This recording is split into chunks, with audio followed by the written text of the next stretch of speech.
Ms. Cole, you're next, and you can begin.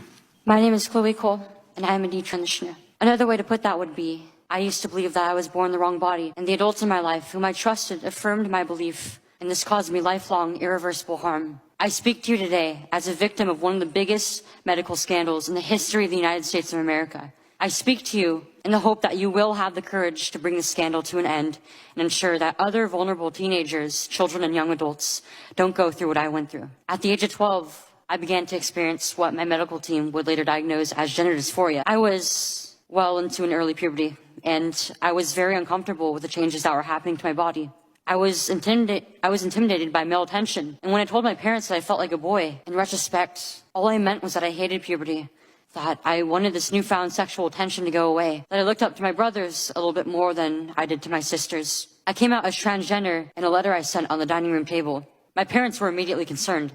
They felt like they needed to get outside help from medical professionals, but this proved to be a mistake. It immediately set our entire family down a path of ideologically motivated deceit and coercion. The gender specialist I was taken to see told my parents that I needed to be put on puberty-blocking drugs right away. They asked my parents a simple question: would you rather have a dead daughter or a living transgender son? The choice was enough for my parents to let their guard down, and in retrospect, I can't blame them. This was the moment that we all became victims of so-called gender-affirming care. I was fast-tracked onto puberty blockers and then testosterone. The resulting menopausal-like hot flashes made focusing on school impossible. I still get joint pains and weird pops in my back, but they were far worse when I was on the blockers. A month later, when I was 13, I had my first testosterone injection.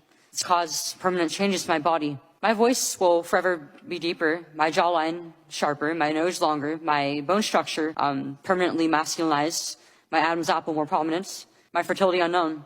I look in the mirror sometimes and I feel like a monster. I had a double mastectomy at 15. Everything that I went through did nothing to address my underlying mental health issues that I had. And my doctors, with their theories on gender, thought that all my problems would go away as soon as I was surgically transformed into something that vaguely resembled a boy. Their theories were wrong. The drugs and surgeries changed my body, but they did not and could not change the basic reality that I am and forever will be a female. When my specialist first told my parents that they could have a dead daughter or a live transgender son, I wasn't suicidal. I was a happy child who struggled because she was different. However, at 16, after my surgery, I did become suicidal. I'm doing better now. But my parents almost got the dead daughter promised to them by my doctors. My doctors had almost created the very nightmare they said they were trying to avoid. So what message do I want to bring to American teenagers and their families? I didn't need to be lied to. I needed compassion. I needed to be loved. I needed to be given therapy to help me work through my issues, not affirm to my delusion that by transforming into a boy, it would solve all my problems. We need to stop telling 12-year-olds that they were born wrong, that they are right to reject their own bodies and feel uncomfortable with their own skin. We need to stop telling children that puberty is an option, that they can choose what kind of puberty they will go through, just so they can choose what clothes to wear or what music to listen to. Puberty is a rite of passage to adulthood, not a disease to be mitigated. Today, I should be at home with my family celebrating my 19th birthday, and instead I'm making a desperate plea to my elected representatives. Learn the lessons from other medical scandals like the opioid crisis, to recognize that doctors are human too, and sometimes they are wrong. My childhood was ruined along with thousands of detransitioners that I know through our networks. This needs to stop.